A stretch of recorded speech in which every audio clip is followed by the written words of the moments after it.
E olha só, Kleber Electric, piloto do carro número 70, acabou escapando na saída do S da caixa d'água, bateu na proteção de pneus. Você vê de dentro do carro do Kleber o que aconteceu.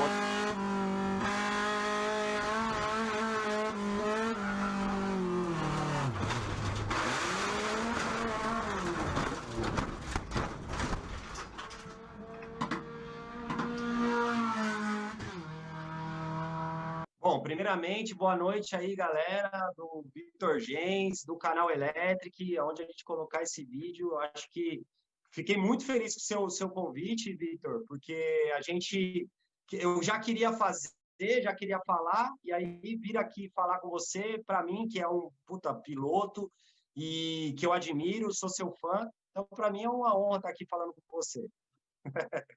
E para o seu pessoal aí que tá metendo o pau em mim lá naquele post lá que você colocou lá, eu só tô olhando, viu? Depois eu vou lá, vou responder tudo aqui agora.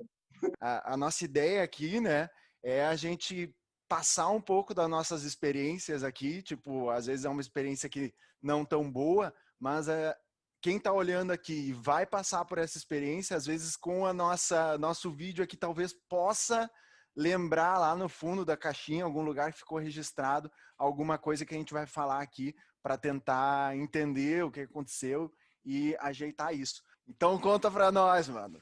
Como foi essa sensação aí que deve ter sido tensa aí na hora? Cara, foi literalmente meu mundo de ponta cabeça, né? Cara, eu nunca tinha capotado, eu acho que nem no kart eu capotei, eu já tive algumas batidas fortes no kart, mas nada de cair para fora do kart, nunca aconteceu isso. E de pista, assim, de carro, cara, tinha algumas batidas ali. Eu fiz uma etapa de Stock Light que eu tinha virado, eu bati com o Papazizes, dei um balé sincronizado com ele ali, nós dois rodamos, mas foi o máximo que tinha acontecido comigo, assim, algumas batidas ali na Copa HB20 também o ano passado, que um carro me bateu, eu virei ao contrário, depois outro carro me bateu, me virou ao contrário e eu continuei na corrida, foi o máximo que tinha acontecido. E dessa vez foi meu mundo de ponta cabeça. Depois eu vou explicar direitinho como é que foi a situação, mas eu bati acelerando,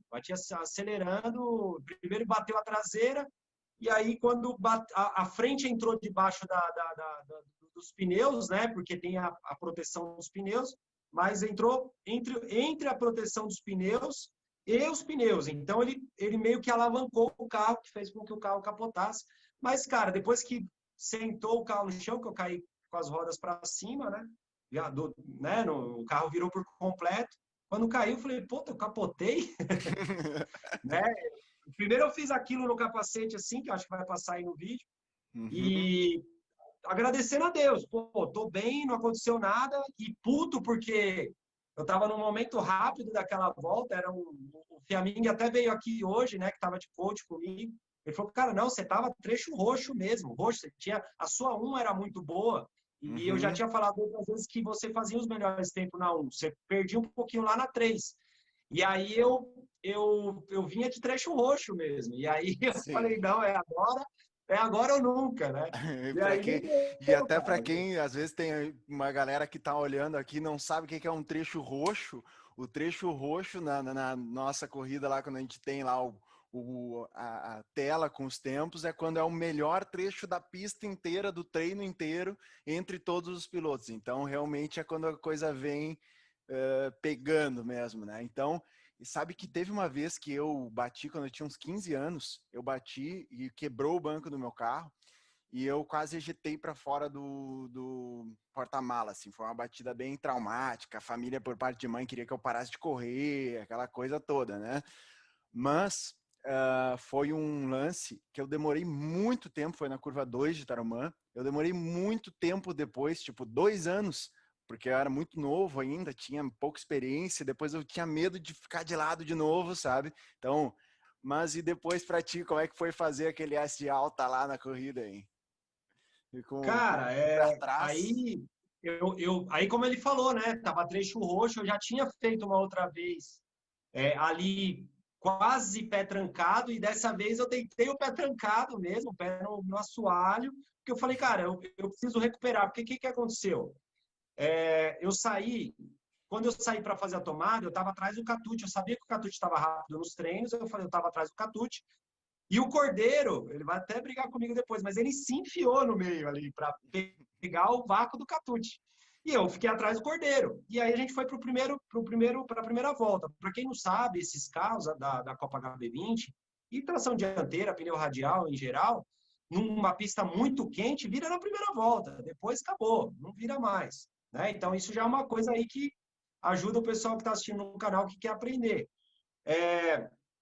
E aí eu fui para a tomada, sabendo que a primeira volta era um caminhão, e estava muito rápido, o Catute estava rápido, o Cordeiro vinha bem atrás do Catute, e eu vinha muito bem atrás do Cordeiro, chegando no Cordeiro. Só que aí o Cordeiro rodou. Eu não sei como é que chama aquela, na descida de Londrina lá, que depois que você faz o S, no final da reta oposta. Mergulho. No final da reta oposta. Mergulho, eu chamo de mergulho. Então, ali no mergulho ele rodou. Nessa que ele rodou, ele voltou para o meio da pista, eu tive que tirar o pé. Então eu perdi aquela volta. Mas eu já tinha feito naquela volta, do jeito que ele tinha feito, o sétimo tempo. E mesmo tirando o pé ali para não bater nele, fiz o sétimo tempo. Então era muito rápido. Essa primeira volta minha era bem boa. Mas eu fiquei puto que eu tinha perdido aquela volta e vou tentar de novo, vamos embora. E aí de cara pro vento, eu vim ali, a hora que na outra volta não deu certo, aí na terceira volta o Fiamini falou, meu, trecho roxo. A hora que ele falou trecho roxo, eu falei, cara, vou dar tudo, né? Bom, buscando o limite ali no total, vi que tinha passado do limite. E aí, voltando à sua pergunta, como é que foi fazer depois da corrida? Cara, nas 3 primeiras voltas, eu confesso que eu fiquei um pouquinho com medo ali daquele. Eu via que eu sempre chegava na galera ali eu tava perdendo da galera. E aí eu falei, puta, é tão inconsciente, cara, que o que acontece com a gente, que eu falava, não, eu não vou ter medo, eu não vou ter medo. E eu tava, e é inconsciente, você não percebe, você luta contra aquilo, mas você tá com receio daquele ponto da pista, porque você já fez alguma coisa ali que não deu certo. E eu fiquei ali umas 3, 4 voltas, depois eu fui voltando, e eu fiquei bem orgulhoso, porque depois já pro meio da corrida ali, eu já tava pé cravado de novo, até tava testando de novo um limitezinho, mas sem deixar passar muito quando chega ali embaixo, depois que você faz o S, sem deixar passar muito da zebra ali, né? E depois recuperei. Para a segunda corrida eu já estava tocando pau de novo.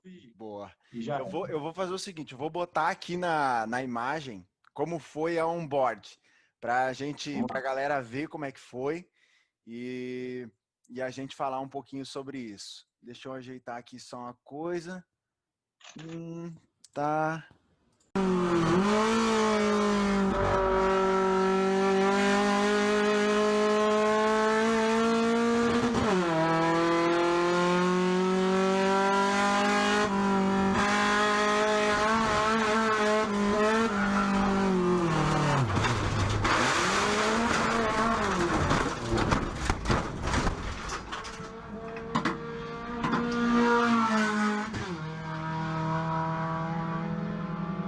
Cara, esse momento foi foda. Esse momento é onde o piloto fala, caguei. Deixa eu pegar aqui, ó. Deixa eu botar ela aqui, ó, pra galera assistir um pouco mais devagar. Câmera lenta.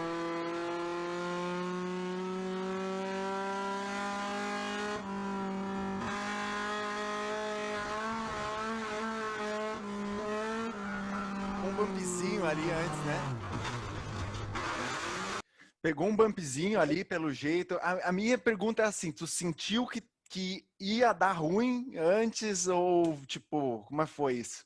Não, cara, foi bem estranho, porque assim, como eu disse, eu estava tentando um limite, né? E eu puxei muito para cá, para subir bem na zebra mesmo. Eu não cheguei a pegar ali o curuto ali,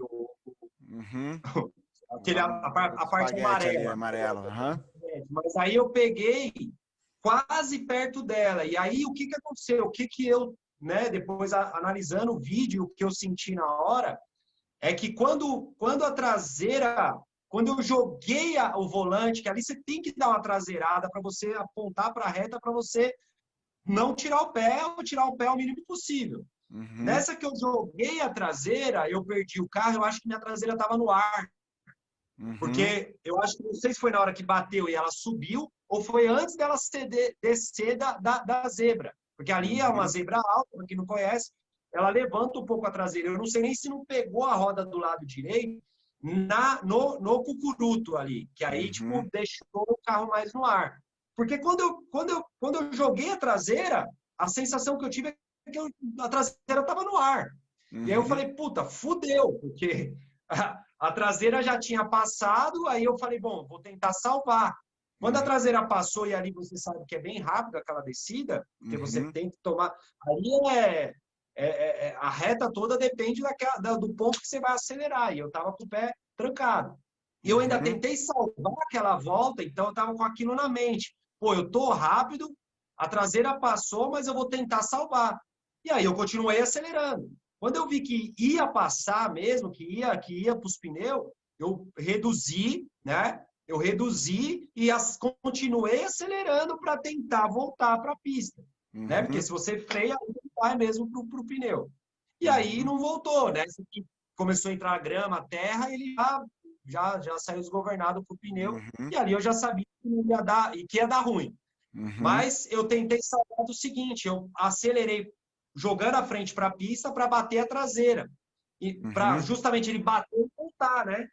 Só que ele bateu e jogou a frente para lá, porque tava tão rápido que aí ele jogou a frente para os pneus. Que aí foi a hora que alavancou e eu capotei. Mas pegou tudo de mau aconteceu jeito, né? Sabe que eu botei no meu Instagram, tu deve ter visto, um monte de gente comentando o que deveria ter sido feito.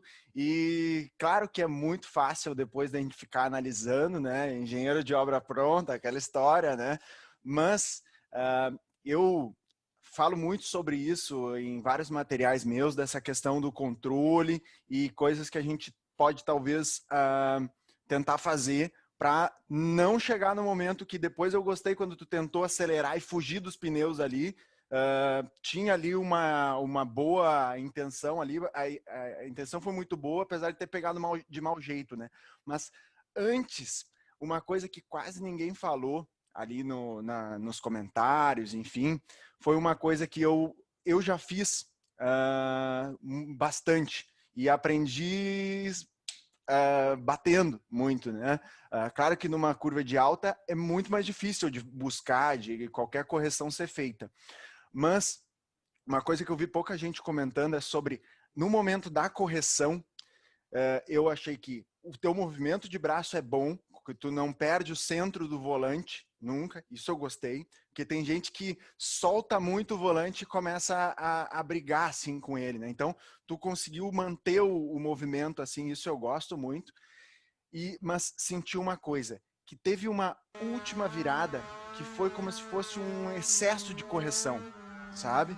Que talvez não precisava a última, ele já estava querendo voltar e daí tu virou uma a mais e daí deu aquela dúvida se ficava com o acelerador ou freio, só que esse é o último momento ali que se talvez não desse essa sobrecorreção, assim, que foi um pouquinho mais, eu acredito que tu conseguiria segurar depois a volta, sabe? Só que como virou demais, a hora que voltou, ele voltou com muita força e daí ficou difícil, sabe, de buscar. Isso pouca gente falou. Sim.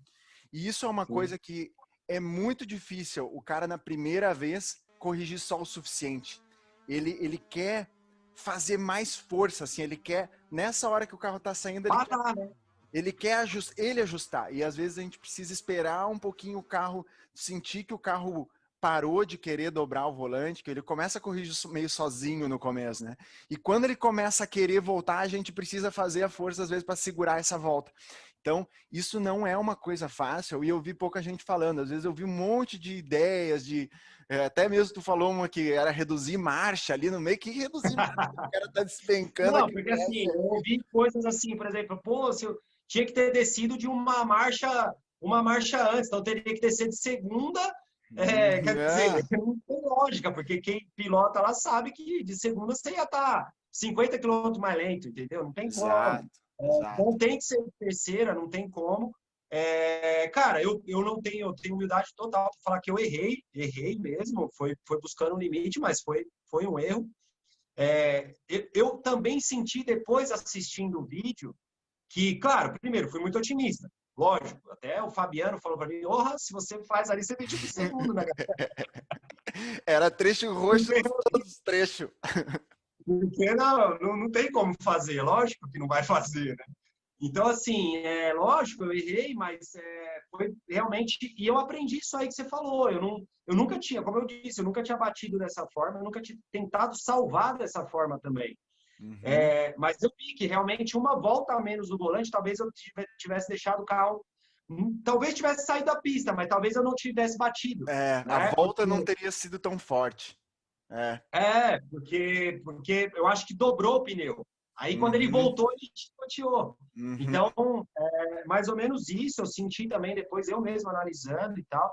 Mas, cara, eu agradeço a galera. É legal que a galera comente. É Pô, bom é isso também, legal. né? Eu acho que tudo que se gerou, apesar de...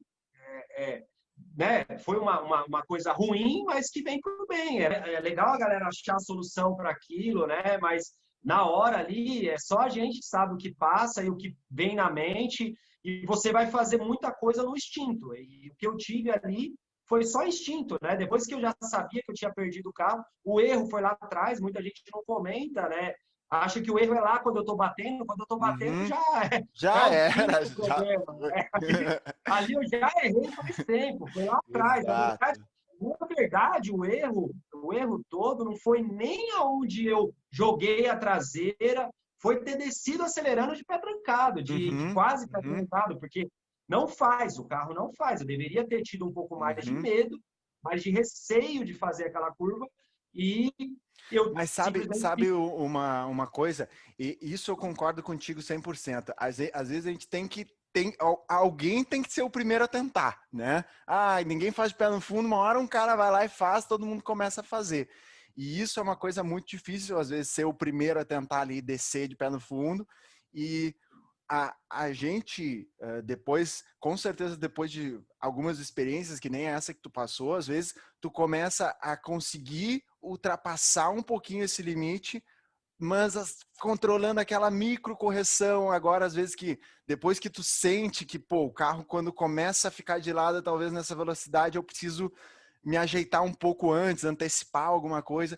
E isso é uma coisa que eu sempre tento falar, né? E tu, que já tem vários anos aí nesse carro, quantos anos tu já tá no dois. tração dianteira? 2. Mas, pô, fazendo chover ali já. Então, Dois não, né? E agora tô na quarta etapa do segundo ano, né? mas chegou violento, né? Chegou chegando. Eu sempre tive que corrigir a minha pilotagem para menos, cara. Eu sempre busquei limite, assim. Eu nunca fui. Eu tenho um problema que até é legal isso aí, o que você faz de dar um curso online de pilotagem. Eu acredito nisso pelo seguinte. Talvez, se alguém lá atrás tivesse falado para mim assim, Kleber, você tem que começar devagar e sentindo, coisa que agora eu aprendi, mas aprendi depois de dar muita cabeçada, entendeu? Vai sentindo, vai alcançando o limite, né? Eu não, eu já entro e quero buscar o limite e depois eu vou tirando. E quando eu acho que isso não é o melhor caminho, mas eu aprendi da pior forma, pagando caro por isso.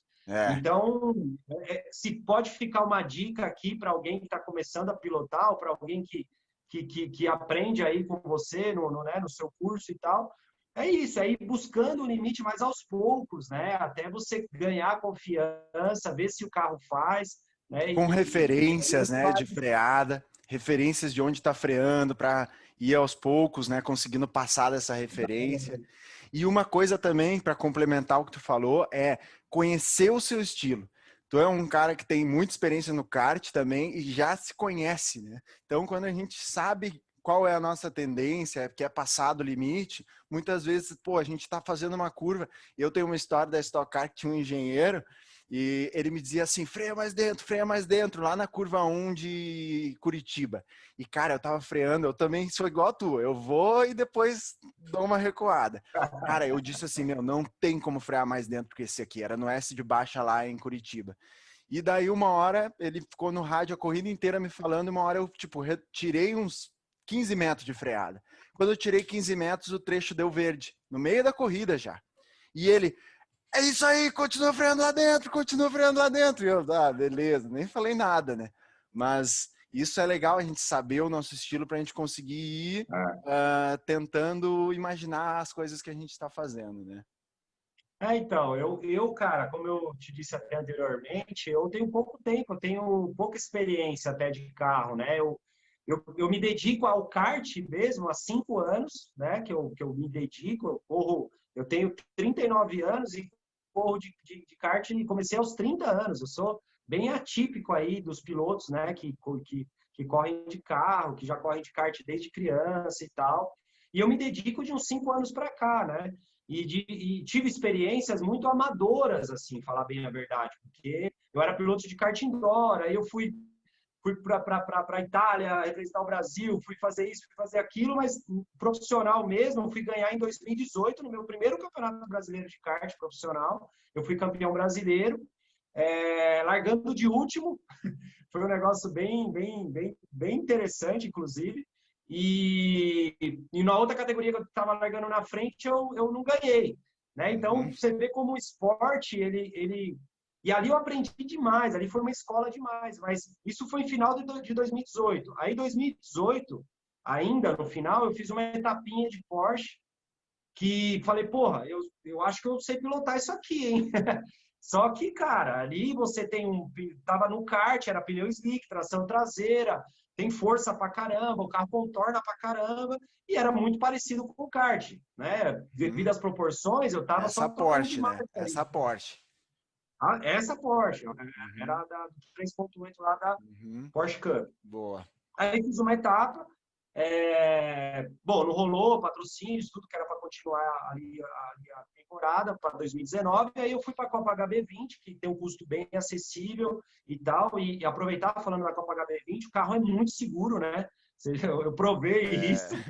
E, Tá cara, provado. eu não tive uma dorzinha, nada, uma Caraca, dorzinha meu, aqui, que nada, coisa não boa. ficou roxo. Cara, no outro dia eu tava zero, todo mundo perguntando, pô, mas você deve estar com a dorzinha aí agora, né? Eu falei, não, cara, não tenho nada, nada, nada, nada, nada. Então o carro é muito seguro, o carro é muito bom. Outras pessoas já aconteceu de outras capotagens lá, e ninguém nunca aconteceu nada, outras batidas graves, fortes, não aconteceu nada com o piloto. Então, isso eu posso agradecer muito eles. Outra coisa que eu quero agradecer também, eles, porra, colocaram o carro no grid praticamente em menos de 3 horas, acho que foi em Isso 2 foi horas e incrível, isso pouco, foi incrível. para eu poder Realmente. pilotar, foi sensacional. Acabei fazendo as 2 corridas com o mesmo carro ainda. Então, cara, só tenho a agradecer mesmo a Copa HB20 por tudo isso e dizer que teve uma coisa interessante que aconteceu lá também, que eu estava lançando uma marca chamada Jesus Taon. Essa marca veio de colocar Jesus no capô, né, e não poder nada religioso, né, no carro. E eu criei uma marca que 100% do que eu lucrar com essa marca, do lucro dessa marca, eu vou doar para instituições, para ações, para coisas que eu já participo, né, ali de ajudar as pessoas. E 100% do que eu arrecadar com essa marca vai ser artigos customizados. Então, camiseta, caneca, tudo que é customizado da marca Jesus Taon, 100% a gente vai estar ajudando as pessoas e isso vai ser colocado no site, tudo bonitinho ali, o que foi, quanto arrecadou, tudo certinho. E aí, cara, muito engraçado para complementar, da capotagem, a única peça que não pegou nada foi o capô, que é a frente do carro, que tinha Jesus Taon, não fez nada no capô, cara. E Caraca, era... velho, ó, arrepiei aqui. Depois pega a foto do carro, põe a frente do carro aí, que você vai ver que tem o Jesus Taon. Foi a única parte do carro, porque a tampa traseira estourou os grampos Uhum. da tampa, então pegou a tampa, amassou a tampa, a parte de cima da tampa, amassou as colunas laterais, amassou as portas, as laterais traseiras, os dois paralamas, e não pegou o capô, Ah. cara. Pô, que demais, Cleber. Pô, foi Então, acho que muito é um legal. sinal aí que Jesus está on mesmo, né? É, porra. Tá ali ajudando a Legal, gente. legal demais falar contigo, velho. Pô, essa história aí de vista de dentro, né, é muito diferente, né? Pô, nosso tempo tá quase acabando aqui, mas eu queria fazer uma última pergunta. Tu que é um cara que saiu há pouco do kart, né? Um kart ah, e muito indoor também, né? Daquela linha que O muita indoor eu fui campeão de Super F4, né? E daí, gente... depois que eu fui campeão de Super F4, de F4, andei de dois tempos também, 2 anos, mas fui campeão de F4. E Entendi, aí, depois que eu fui campeão de Super F4, eu fui campeão brasileiro de indoor. Eu nunca tinha sido entendi, de indoor, entendi. indoor. Pegou a experiência e foi. E É. daí tu saiu, muita gente quer fazer esse caminho de sair do kart ali e passar para um carro de tração dianteira, pneu radial ou até alguns outros. E eu queria te pedir assim, qual seria a dica que o Kleber de 2 anos depois daria talvez para o Kleber que quando estava passando ali para o turismo, uh, enfim, qual dica tu te daria se fosse teu eu passado ali? Então, eu tive uma dificuldade, cara, de andar de tração dianteira pneu radial. Eu acho que eu ainda tenho essa dificuldade, eu ainda tenho que mudar a chavinha, porque eu peguei muito a mão do pneu slick tração traseira, né? Então, quando eu fui andar, a primeira vez de pneu, pneu radial, tração dianteira, não fiz simulador, nada. Eu sou um piloto do tipo de piloto, não tenho nem vergonha de falar isso, bem raiz mesmo. Raiz, agora que eu estou dando valor em telemetria, no que você faz, de dar um curso teórico, que vale muito a pena, porque o cara ter a teoria é muito bom. Por exemplo, se eu tivesse pegado a teoria para colocar na prática na minha corrida, eu não tinha feito tanta besteira, né? No começo, porque, por exemplo, os caras tinha uma foto lá no primeiro dia que eu fui andar de Copa HB20, na Copa HB20, eu não fiz simulador, não sabia para que lado virava lá em Campo Grande. E aí os caras pegaram uma foto minha, tipo, dando quase um RL com o carro. Aí os caras falaram, meu, você tá fazendo o quê? Freando lá dentro? Você não kart, não, você tá louco? Não, esse carro é muito antes. Então, assim, eu tive que. Não tem como explicar diferente. Eu tive que desaprender o kart, porque eu tinha noção de pista, de traçado, de tangência, mas eu tive que meio que desaprender, tipo, frear antes, respeitar o carro, respeitar os pneus radiais, e aí pegando e colocando tudo isso, porque o meu ímpeto é de frear dentro, Uhum, fazer a curva, contornar, aproveitar a pista ao máximo. Então, eu tive, e tem muito macetezinho ali, o uhum. você andou muito bem, você andou na Copa H20, chegou e ganhou. Eu andei nesse dia que você ganhou na Pro, eu ganhei na Super. A gente tem até Sim, uma foto fizemos junto. pódio juntos. E foi muito legal aquele dia. Eu ganhei as duas corridas, foi lá em Santa Cruz. Em Santa Cruz mesmo, tem muito macete, você sabe? Tem lugar da pista que você tem que andar. Não tem lógica, né? Você tem que andar na parte de dentro da pista e não fazer a tangência, Uhum, né? Por quê? Porque ali gruda mais os pneus radiais. Então tem muito macete que na teoria, se você não souber, quando você for fazer a prática, você vai passar vergonha, porque você vai querer fazer aquilo que você não sabe fazer, né? uhum. E no instinto você não faz. Você tem que aprender a fazer na teoria e depois fazer na prática. Perfeito. Eu também, tu, sim, ó, roubou as minhas palavras, assim, porque realmente ele não é um esporte tão instintivo, né? A gente ficar dependendo muito de instinto e deixando a coisa acontecer ao natural, não acontece tão bem assim, né? Eu gosto de comparar muito com violão, né? Pega um violão na mão, dá para um cara que não sabe, ele não vai fazer muita coisa com aquilo ali, a não ser que seja um Ah, super dotado ali da música, que sabe as notas e tudo mais.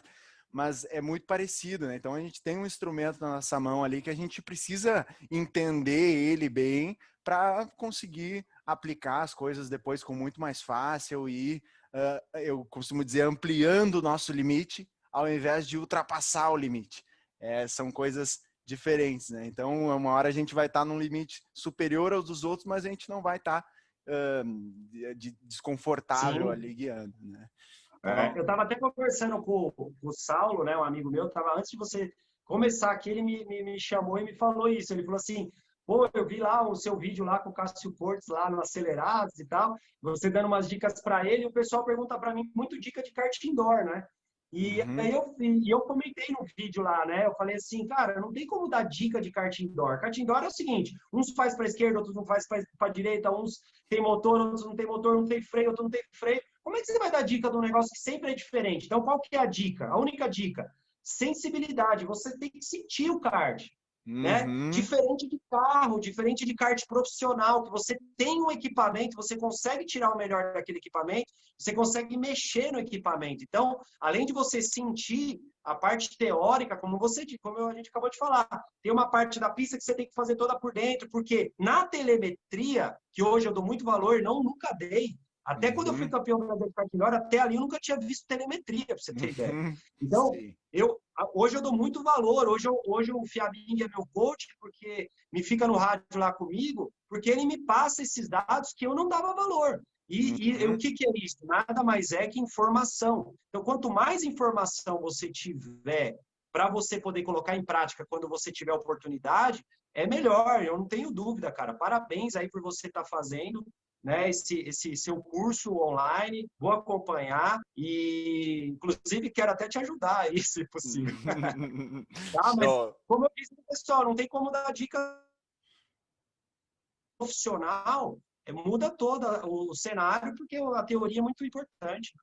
Boa, boa, bom demais, Kleber. Sério, gostei muito de falar contigo, né? Que bom que tu tá aqui, tranquilinho, são e salvo, Ah, para tô contar bem. toda essa história para nós aí.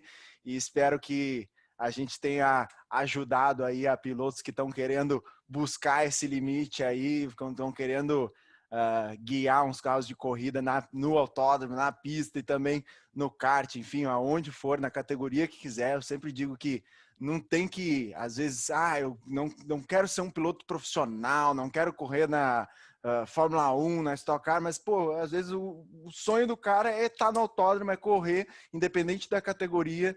A gente pode fazer isso de uma maneira bem feita, com teoria, que nem a gente está falando, com técnica e, consequentemente, também com segurança. Então é isso aí. Espero que todo mundo tenha gostado. Valeu, Clever, e, pô, agradeço demais aí tá aqui com a gente aqui conversando e me dá também Não, esse espaço aqui. eu que agradeço demais aí o espaço. Cara, eu ia gravar um vídeo para o meu canal, que chama Canal Electric. Vou até mudar, vou voltar para Kleber Electric por algumas coisas que eu quero colocar, passar, até muito parecido. Assim, de não ter amassado o meu capu com o Jesus Taon lá, me abriu um passado de coisas que aconteceram que me levaram àquele momento, que eu conto lá no meu canal, que vai ser um vídeo antes desse. Eu ia gravar e nem vou gravar mais aqui. Eu estou até criando um estúdio que a gente criou para criar conteúdos igual o seu, de cursos e tal. E eu nem vou gravar, vou usar esse. Acho que eu coloquei tudo aqui que eu queria colocar e vou usar lá. Vou usar no meu canal também. Quem quiser ver lá no canal Kleber Electric. Porque assim, cara, se eu posso dar uma dica, tenha fé, nunca desista, cara. E se prepare teoricamente, porque eu não acredito em sorte. Eu tenho muita fé em Deus e muita fé no trabalho. Então, assim, eu acho que sorte não existe. A sorte, ela é a competência que você vai se preparar antes, né? Vai ali ter toda a teoria possível, aliada à oportunidade. Então, você tem que ter toda a teoria para a hora que aparecer a oportunidade ali na prática, você colocar em prática e fazer o que tem que ser feito. E a mente grava tudo. Então, Pô, obrigado aí por convidar e fiquei muito feliz aí. Deus tamo abençoe. alinhado total. Gostei muito do que tu falou e é isso aí. Tá Valeu, bom? pessoal. Até a próxima aí Valeu. e a gente se fala. Abraço. Tchau, valeu. Deus abençoe.